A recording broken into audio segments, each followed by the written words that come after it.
नमस्कार, सुप्रभात। आप देख रहे हैं खबर एचपी और समय हो चला है हिमाचल की 25 बड़ी खबरों को जानने का। तो आइए एक नजर डालते हैं 25 बड़ी खबरों पर फटाफट अंदाज में। इससे पहले यदि आप वीडियो को लाइक नहीं किए तो लाइक कर दीजिए और चैनल को सब्सक्राइब कर लीजिए। जल्द शुरू की जाए शास्त्री के 206 पदों पर बैचवाइज भर्ती। जब प्रदेश में वर्ष 2021 से शास्त्री पदों पर भर्ती नहीं हुई है, ऐसे में सरकारी स्कूलों में शास्त्री के लगभग 2000 से अधिक पद खाली चल रहे हैं। हालांकि सरकार ने इस बार शास्त्री के लगभग 400 पदों को भरने का फैसला लिया। इसमें 206 पद बैचवाइज भरे जाएंगे, जबकि शेष पदों को राज्य चयन आयोग से भरा जाएगा। ऐसे में शास्त्री के 206 पदों को बैचवाइज भर्ती से जल्द भरने की मांग आदर्श स्वाभिमान हिमाचल के पदाधिकारियों ने सरकार से की है। मंगलवार को आदर्श स्वाभिमान हिमाचल के अध्यक्ष डॉक्टर संजीव शर्मा की अध्यक्षता में एक प्रतिनिधिमंडल स्कूल शिक्षा निदेशक आशीष कोहली से मिला। इससे पूर्व सोमवार को पदाधिकारियों ने शिक्षा सचिव को मांगों का ज्ञापन सौंपा। यात्रियों को तोहफा, सीएम सुक्खू ने हमीरपुर से बोलो बस सेवा को दिखाई झंडी। देखें पूरा शेड्यूल। जय मुख्यमंत्री ठाकुर सुखविंदर सुक्खू ने हमीरपुर में आयोजित चिट्टा विरोधी मेगा वॉकथन के उपरांत हिमाचल पथ परिवहन निगम की नादौन हमीरपुर घुमारवी दिल्ली बोलो बस सेवा का शुभ आरंभ किया। यह बस रोजाना सुबह 7 बजे नादौन से चलेगी। इसका हमीरपुर से चलने का समय 8 बजे, घुमारवी से 9 बजे और चंडीगढ़ से 11:40 पर होगा तथा यह शाम को 4:40 से दिल्ली पहुंचेगी। वापसी में यह बस दिल्ली से सुबह 8:30 बजे चलेगी और शाम को 6:30 बजे नादौन पहुंचेगी। इस 6 महीने में पूरा होगा दिल्ली में हिमाचल निकेतन का काम। इन लोगों को मिलेगी सुविधा। जी हां, मुख्यमंत्री ठाकुर सुखविंदर सुक्खू ने सोमवार को नई दिल्ली के द्वारका स्थित हिमाचल निकेतन का दौरा कर वहां जल निर्माण कार्य का निरीक्षण किया। मुख्यमंत्री ने कहा कि लगभग 145 करोड़ रुपए की लागत से बन रहे इस भवन में 107 कमरे, restaurant, banquet hall, multipurpose hall, meeting hall, dormitory, parking, garden, EV charging station सहित अन्य आधुनिक सुविधाएं होंगी। उन्होंने कहा कि यह भवन उपचार, शिक्षा एवं अन्य कार्यों से राष्ट्रीय राजधानी आने वाले हिमाचल प्रदेश के लोगों के लिए अत्यंत उपयोगी सिद्ध होगा तथा लोगों को इस भवन में उच्च स्तरीय सुविधाएं उपलब्ध होंगी। मुख्यमंत्री ने अधिकारियों को इस भवन का निर्माण कार्य 6 माह के भीतर पूरा करने के निर्देश दिए। रेलवे में 10वीं आईटीआई वालों के लिए शानदार अवसर। 41 से 16 पदों पर निकली बम्पर भर्ती। जी हां, अगर आप 10वीं आईटीआई पास हैं और रेलवे में भर्ती का इंतजार कर रहे हैं तो अब आपका इंतजार खत्म हुआ। रेलवे भर्ती सेल ने 10वीं पास युवाओं के लिए बम्पर पदों पर सरकारी नौकरी निकाली है। रेलवे ने आधिकारिक नोटिफिकेशन जारी कर 41 से 16 अप्रेंटिस पदों के लिए आवेदन आमंत्रित किए। इच्छुक और योग्य उम्मीदवार RRCNR की आधिकारिक वेबसाइट पर जाकर आवेदन कर सकते हैं। आवेदन की अंतिम तिथि 24 दिसंबर 2025 है और साथ ही साथ आवेदन शुल्क का भुगतान करने की अंतिम तिथि भी 24 दिसंबर 2025 है। इस भर्ती प्रक्रिया के जरिए उम्मीदवारों को विभिन्न विभागों में अप्रेंटिस पदों पर नियुक्ति किया जाएगा।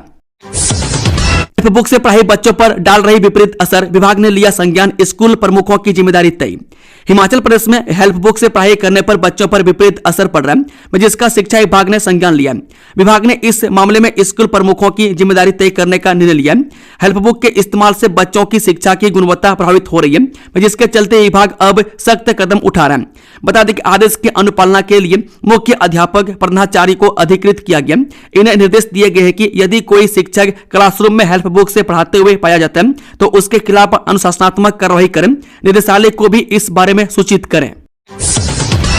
शिमला में संजौली के बाद एक और विवाद। नरवा में सरकारी जमीन पर बना दी 3 मस्जिदें। हिंदू रक्षा मंच ने खोला मोर्चा। शिमला के नरवा में सरकारी जमीन पर 3 मस्जिदों के निर्माण का मामला सामने आया। हिंदू रक्षा मंच ने इस मुद्दे को उठाया है और जिला प्रशासन से कार्रवाई की मांग की है। मंच के अध्यक्ष कमल गौतम ने कहा कि RTI से पता चला है कि 2 रहमान मस्जिद और 1 बिलाल मस्जिद सरकारी जमीन पर बनी है। उन्होंने डेमोग्राफी बदलने की साजिश का आरोप लगाया और धारा 118 में संशोधन का विरोध किया। पहले भी सितंबर 2024 को नरवा के स्थानीय लोगों ने अवैध निर्माण के खिलाफ बड़े स्तर पर धरना प्रदर्शन किया था। उन्होंने कहा कि प्रदेश में जानबूझकर डेमोग्राफी को बदला जा रहा है। उन्होंने कहा कि प्रदेश भर में अलग अलग स्थानों पर सरकारी जमीन हड़प कर मस्जिदों और मजारों का निर्माण हो रहा है। हिमाचल में पंचायत चुनाव की सुगबुगाहट के बीच विभाग ने जारी किए नए निर्देश। पंचायती राज निदेशालय पहुंचे सचिव। हिमाचल प्रदेश में पंचायत चुनाव की सुगबुगाहट के बीच विभाग ने नए निर्देश जारी किए। सचिव शिपाल रासू ने निदेशालय का दौरा किया और विकास कार्यों में तेजी लाने के निर्देश दिए। उन्होंने योजनाओं की जानकारी ली और उपयोगिता प्रमाण पत्र समय पर देने को कहा ताकि विकास कार्यों में तेजी लाई जा सके। सरकार ने आपदा एक्ट के चलते चुनाव राहत कार्यों के बाद कराने की बात कही है। तीसरे बच्चे के जन्म पर मैटरनिटी लीव देने का मामला। हाईकोर्ट ने खारिज किया सरकार का आवेदन। जी हां, हाल ही में हिमाचल प्रदेश हाईकोर्ट की एकल पीठ ने महिला कर्मचारी को तीसरे बच्चे के जन्म पर मैटरनिटी लीव प्रदान करने के आदेश जारी किए थे। राज्य सरकार ने अदालत की एकल पीठ के फैसले पर रोक लगाने के लिए हाईकोर्ट में आवेदन दाखिल किया था।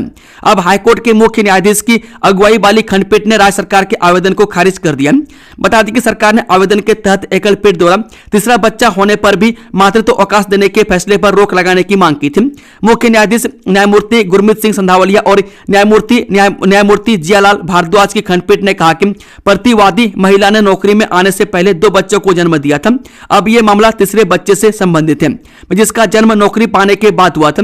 ऐसे में एकल पीठ द्वारा 30 जुलाई 2025 को दिए गए फैसले पर रोक लगाने का कोई ठोस कारण नहीं लगता। हालांकि हाईकोर्ट ने सरकार की अपील को सुनवाई के लिए मंजूर कर लिया है। हिमाचल में तहसीलदारों और नायब तहसीलदारों की ट्रांसफर, जाने किसकी कहां हुई पोस्टिंग। हिमाचल में सरकार के 3 साल पूरा होने के बाद अधिकारियों की ट्रांसफर का सिलसिला जारी है। हाल ही में HAS अधिकारियों के तबादले किए जाने के बाद सुक्खू सरकार ने मंगलवार को प्रशासनिक स्तर पर एक बार फिर से बड़ा फेरबदल किया। राज्य सरकार ने कार्य व्यवस्था को और अधिक सुदृढ़ बनाने के लिए 6 तहसीलदारों और 1 नायब तहसीलदार की ट्रांसफर की है। हिमाचल में करुणा मूलक नियुक्तियों के लिए क्या है वार्षिक आय सीमा, क्या दैनिक वेतनभोगी के आश्रितों को भी है प्रावधान। हिमाचल प्रदेश में करुणामूलक नियुक्तियों के लिए पारिवारिक वार्षिक आय सीमा क्या है। हिमाचल विधानसभा शीतकालीन सत्र के दौरान करसोग से विधायक दीपराज और पालमपुर से विधायक आशीष बुटेल ने 2 दिसंबर 2025 को सदन में तारांकित प्रश्न संख्या 3669 के तहत वित्त विभाग से करुणामूलक नियुक्तियों को लेकर सवाल पूछा। इसके अलावा विधायकों ने करुणामूलक से जुड़े कई अहम सवाल पूछे। मैं करसोग विधानसभा सीट से भाजपा विधायक दीपराज और पालमपुर विधानसभा क्षेत्र से कांग्रेस विधायक आशीष बुटेल ने संसद में करुणामूलक नियुक्तियों को मुद्दा उठाया। मैं दोनों विधायकों ने पूछा कि क्या मुख्यमंत्री बताने की कृपा करें कि 8 अक्टूबर 2025 को करुणामूलक नियुक्तियों के लिए पारिवारिक वार्षिक आय सीमा बढ़ाकर लगभग 3 लाख रुपए निर्धारित की गई है। यदि हां तो पूर्व में आय अथवा अन्य कारणों से अस्वीकृत मामलों का ब्यौरा दें। हिमाचल के लोगों को दिल्ली में मिलेगी बड़ी राहत। 145 करोड़ की लागत से हो रहा है यह खास काम। दिल्ली में इलाज, पढ़ाई या अन्य काम के सिलसिले में जाने वाले हिमाचल प्रदेश के लोगों के लिए बड़ी राहत की खबर है। राष्ट्रीय राजधानी में हिमाचल वासियों के लिए एक आधुनिक और सुविधा से लैस भवन का निर्माण कार्य तेजी से चल रहा है, जो भविष्य में प्रदेश के लोगों के लिए ठहरने के लिए आरामदायक होने के साथ भरोसेमंद ठिकाना बनने जा रहा है। इस भवन में रहने वालों को आरामदायक कमरे, स्वच्छ वातावरण और जरूरी बुनियादी सुविधाएं एक ही छत के नीचे मिलेंगी। परियोजना की प्रगति को लेकर मुख्यमंत्री सुखविंदर सिंह सुक्खू ने अधिकारियों को 6 महीने के भीतर निर्माण कार्य पूरा करने के निर्देश दिए हैं। आउटसोर्स कर्मचारियों को रेगुलर करने की वर्तमान नीति क्या है, सीएम सुक्खू ने दिया जवाब। हिमाचल प्रदेश में आउटसोर्स कर्मचारियों को रेगुलर करने को लेकर वर्तमान में क्या नीति है और उनके वेतन वृद्धि, ESI, यात्रा भत्ता सुविधाओं से मिल रही है या नहीं। अगर मिल रही है तो ये सुविधाएं किन किन विभागों में लागू की गई है। आउटसोर्स कर्मचारियों के हक को लेकर बीते शीतकालीन सत्र के दौरान सदन में विधायक जनक राज ने सुखविंदर सिंह सरकार से ये सवाल पूछे और उनका विस्तृत ब्यौरा मांगा, जिसका सदन में सीएम सुखविंदर सिंह सुक्खू ने जवाब दिया। तारांकित प्रश्न संख्या 3698 के तहत MLA दीपराज ने पूछा, क्या मुख्यमंत्री सुखविंदर सिंह सुक्खू बतलाने की कृपा करेंगे कि प्रदेश में आउटसोर्स कर्मचारियों के नियमितीकरण की वर्तमान नीति क्या है। साथ ही जानकारी मांगी कि मानवीय उच्च न्यायालय के 2025 के निर्णय से कितने कर्मचारियों को अस्थायी नियुक्ति का लाभ मिला है। सर्दियों में बच्चों को ठंड से कैसे बचाएं, स्कूलों के लिए एडवाइजरी जारी। हिमाचल प्रदेश में इन दिनों ठंड का कहर जारी है। प्रदेश भर में शीतलहर चल रही है, जिसके चलते सिरमौर जिला प्रशासन के आदेशों के बाद प्रारंभिक शिक्षा विभाग एक्शन मोड में आ गया। जिले के सभी खंड प्रारंभिक शिक्षा अधिकारियों के जरिए से सभी स्कूल प्रमुखों को ठंड को लेकर एडवाइजरी जारी की गई है, ताकि बच्चों को ठंड में सुरक्षित रखने के लिए योजना बनाकर उचित प्रयास किए जाएं। दरअसल डीसी सिरमौर प्रियंका वर्मा की अध्यक्षता में 3 दिसंबर को सभी विभागों की एक जिला स्तरीय बैठक आयोजित की गई थी, जिसमें सभी विभागों को ठंड के मौसम में बचाव के लिए निर्देशित किया गया था। सर्दियों के मौसम के दौरान जिले में कोई भी अप्रिय घटना न हो, इसके लिए सभी विभागों को अपनी तैयारियां करने के निर्देश दिए गए थे। इसी के बाद प्रारंभिक शिक्षा विभाग ने ठंड को लेकर स्कूलों में एडवाइजरी जारी की है। हिमाचल में तहसीलदारों और नायब तहसीलदारों की ट्रांसफर, जाने किसकी कहां हुई पोस्टिंग। हिमाचल में सरकार के 3 साल पूरे होने के बाद अधिकारियों की ट्रांसफर का सिलसिला जारी है। हाल ही में HAS अधिकारियों के तबादले किए जाने के बाद सुक्खू सरकार ने मंगलवार को प्रशासनिक स्तर पर एक बार फिर से बड़ा फेरबदल किया है। बता दें कि राज्य सरकार ने कार्य व्यवस्था और अधिक सुदृढ़ बनाने के लिए 6 तहसीलदारों और 1 नायब तहसीलदार की ट्रांसफर की है। इस तबादला सूची के जारी होते संबंधित अधिकारियों और जिलों में हलचल तेज हो गई है। मैं किस अधिकारी को किस तहसील की जिम्मेदारी सौंपी गई है और किसे नई जगह पर भेजा गया यह जानना न केवल प्रशासनिक हलकों बल्कि आम जनता के लिए भी जरूरी है। इसको लेकर अतिरिक्त मुख्य सचिव राजस्व ने आदेश जारी किए व जो तुरंत प्रभाव से प्रभावी हो गए। आइए जानते हैं कि 6 तहसीलदारों और 1 नायब तहसीलदार को कहां पर नई नियुक्ति मिली है। हिमाचल घूमने आ रहे पर्यटकों के लिए गुड न्यूज, क्रिसमस से पहले इस दिन होगा बर्फबारी से स्वागत। जब पहाड़ों की रानी हिमाचल में सर्दियों की दस्तक के साथ सैलानियों के चेहरे खिलने वाले मैं देश भर के विभिन्न राज्यों से हिमाचल घूमने का प्लान बना रहे पर्यटकों का स्वागत क्रिसमस से ठीक पहले बर्फबारी से हो सकता है। प्रदेश में 20 और 21 दिसंबर को फिर से एक पश्चिमी विक्षोभ के सक्रिय होने से प्रदेश के ऊंचाई वाले इलाकों में मौसम करवट लेने जा रहा है। मैं खास तौर पर प्रदेश के ऊंचाई वाले क्षेत्र में कुछ स्थानों पर क्रिसमस से पहले बर्फ गिरने के आसार जताए जा रहे हैं। ऐसे में क्रिसमस और नव वर्ष के मौके पर हिमाचल आने वाले पर्यटकों के लिए मौसम ये बड़ी खुशखबरी दे सकता है। हिमाचल में कब लागू हुई धारा 118, पिछले 2 साल में कितनों को मिली जमीन खरीद की मंजूरी। हिमाचल प्रदेश में भू सुधार कानून की धारा 118 को लेकर इन दिनों राजनीति से लेकर आम लोगों के बीच चर्चा तेज है। हाल ही में हुए विधानसभा के शीतकालीन सत्र में इस धारा पर विस्तार से बहस हुई। इसी दौरान यह सवाल भी उठा कि धारा 118 आखिर कब लागू हुई और बीते 2 सालों में सरकार ने इसके तहत कितने लोगों को जमीन खरीदने की अनुमति दी है। मैं कांगड़ा जिले के सुलभ विधानसभा क्षेत्र से भाजपा विधायक विपिन सिंह परमार ने विधानसभा में यह मुद्दा उठाया। उन्होंने सरकार से पूछा कि प्रदेश में धारा 118 किस वर्ष लागू की गई, यह किस अधिनियम के तहत आती है और इसका उद्देश्य क्या है। इसके साथ ही उन्होंने 1 अप्रैल 2023 से 31 अक्टूबर 2025 तक दी गई जमीन खरीद की अनुमतियों का पूरा विवरण मांगा। नाथपा डैम से छोड़ा जाएगा पानी, सतलुज नदी के किनारे बसे इलाकों में चेतावनी। ये सतलुज नदी के किनारे बसे इलाकों के लिए बेहद जरूरी खबर है। नाथपा डैम से पानी छोड़े जाने को लेकर चेतावनी जारी की गई है। इस बाबत SJVN लिमिटेड सतलुज नदी के किनारे बसे इलाकों को आगाह कर दिया। आखिर नाथपा डैम से कितना पानी और कब छोड़ा जाएगा, पानी क्यों छोड़ा जा रहा है, पानी छोड़े जाने के बाद किन इलाकों में खतरा है, आइए हर एक सवाल का जवाब जानते हैं। बता दें कि SJVN लिमिटेड द्वारा महत्वपूर्ण सूचना जारी की गई है। SJVN के अनुसार नाथपा डैम पर रेडियल गेट्स के रखरखाव कार्य के चलते 17 दिसंबर 2025 को सुबह 11 बजे से दोपहर 1 बजे तक डैम से पानी छोड़ा जाएगा। इसको लेकर सतलुज नदी के किनारे बसे इलाकों में अलर्ट जारी किया गया है। भाटाकुपर में क्यों रोड पर जमीन धंसने से हो गया था गड्ढा, GSI ने अपनी रिपोर्ट में बताया कारण। राजधानी शिमला के भाटाकुपर में सड़क किनारे गड्ढा पड़ने की घटना पर भारतीय भूवैज्ञानिक सर्वेक्षण की टीम ने आज उपायुक्त अनुपम कश्यप को रिपोर्ट सौंप दी। इस रिपोर्ट में बताया गया कि 22 नवंबर 2025 को 2.2 मीटर लंबा, 1.5 मीटर चौड़ा और 4 मीटर गहरे गड्ढे का सर्वेक्षण किया गया। रिपोर्ट के अनुसार 2 पानी की पाइपों की लीकेज के कारण यह घटना हुई है। इसके साथ ही मानव जनित कारण जिसमें टनल निर्माण की वाइब्रेशन और अन्य कारण है।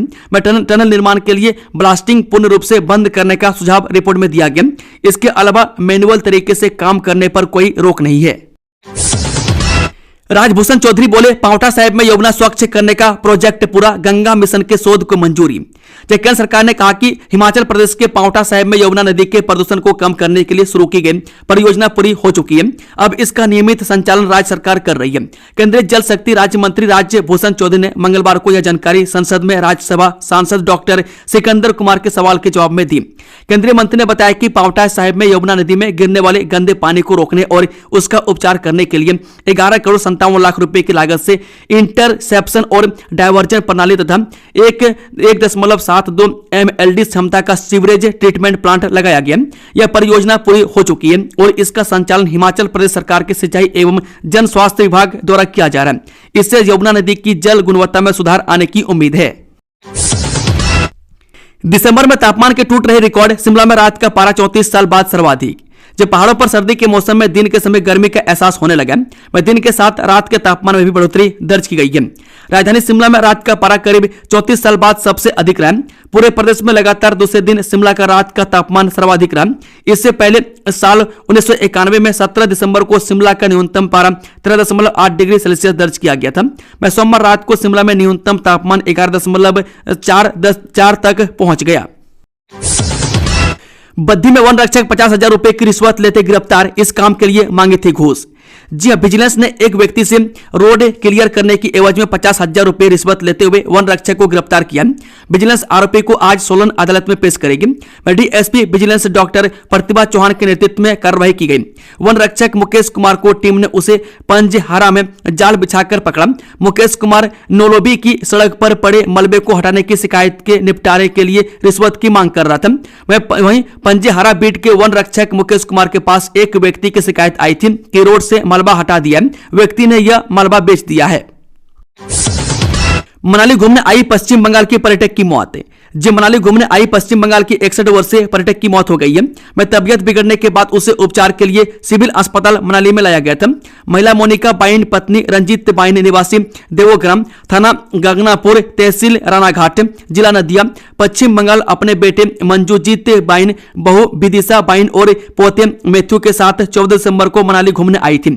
यह सभी अलेऊ के एक होटल में रुके। आधी रात बुजुर्ग महिला की तबियत बिगड़ गई। इसके बाद वह दवाई खाकर सो गए।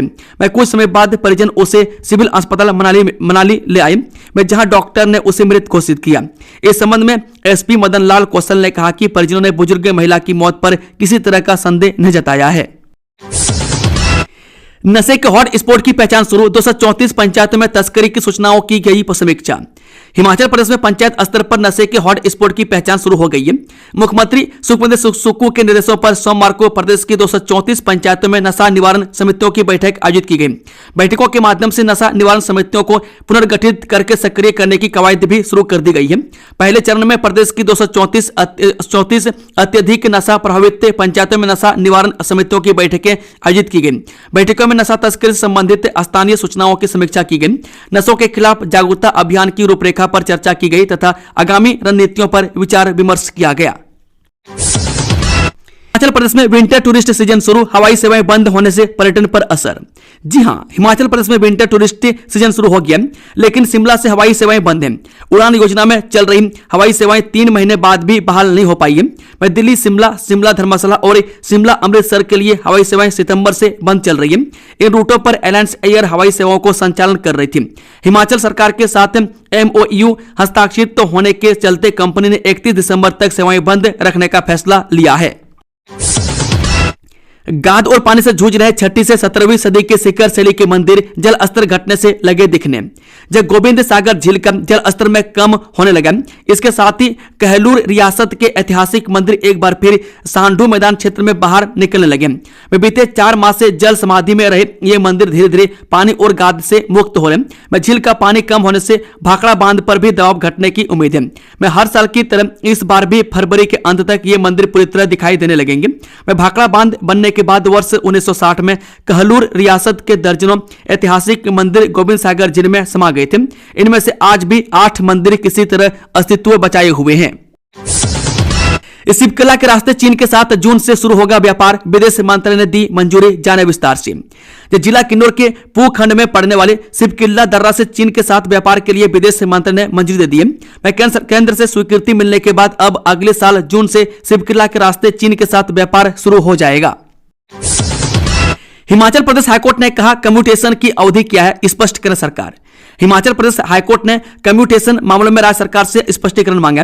एक याचिका पर सुनवाई करते हुए अदालत ने कहा कि सरकार अगली सुनवाई में स्पष्ट करें कि कम्यूटेशन की अवधि कितनी है।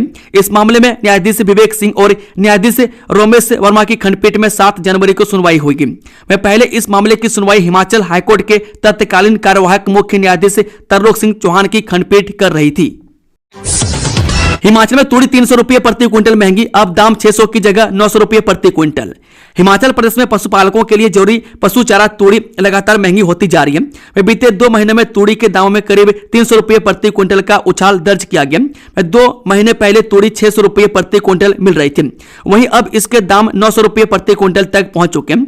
ऊपर से परिवहन भाड़ा और मजदूरी का खर्च अलग से देना पड़ रहा है, जिससे पशुपालकों की आर्थिक मुश्किलें और बढ़ गई है। हिमाचल में गेहूं की कटाई आमतौर पर अप्रैल मई माह में होती है। इस दौरान तूड़ी उपलब्ध होती है।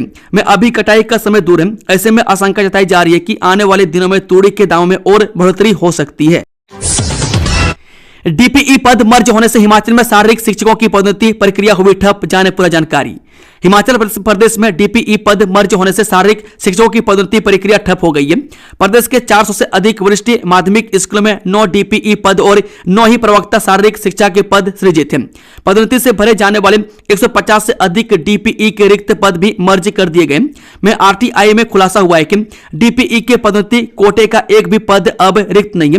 में शारीरिक शिक्षकों की 870 नई भर्तियां भी हाईकोर्ट में मामला लंबित होने से अटकी हुई है। बलर टोल प्लाजा के पास पशुओं से भरा ट्रक पकड़ा, युवाओं ने ठेकेदार पर लगाए मारपीट के आरोप। सुंदरनगर के डेहर क्षेत्र में बलोट टोल प्लाजा के समीप मंगलवार को 8 से 10 पशुओं से भरा एक ट्रक पकड़ा गया। यह ट्रक बजरंगी दल व स्थानीय युवकों ने संदेह के आधार पर रोका, जिसकी जांच करने पर उसमें अमानवीय तरीके से डाले दुधारू व अन्य पशु पाए गए। युवाओं ने आरोप लगाया कि जब उन्होंने इस तस्करी को रोकने का प्रयास किया तो व्यापारी अपने गुंडों को लेकर मौके पर पहुंचा और उनके साथ मारपीट की और जान से मारने की धमकियां दी गई। जांच में यह बात भी सामने आई कि इन्हें स्लाटर करने के उद्देश्य से बलर उपमंडल के ढाबन से लाया गया था। मामले के सामने आते ही स्थानीय लोगों में रोष से फैल गया और बड़ी संख्या में युवक मौके पर पहुंच गए। दोस्तों, खबरों का सिलसिला समाप्त होता है। अगर जानकारी पसंद आई तो वीडियो को लाइक शेयर, चैनल को सब्सक्राइब जरूर कर ले। Thank you, all the best. जय हिंद, जय भारत।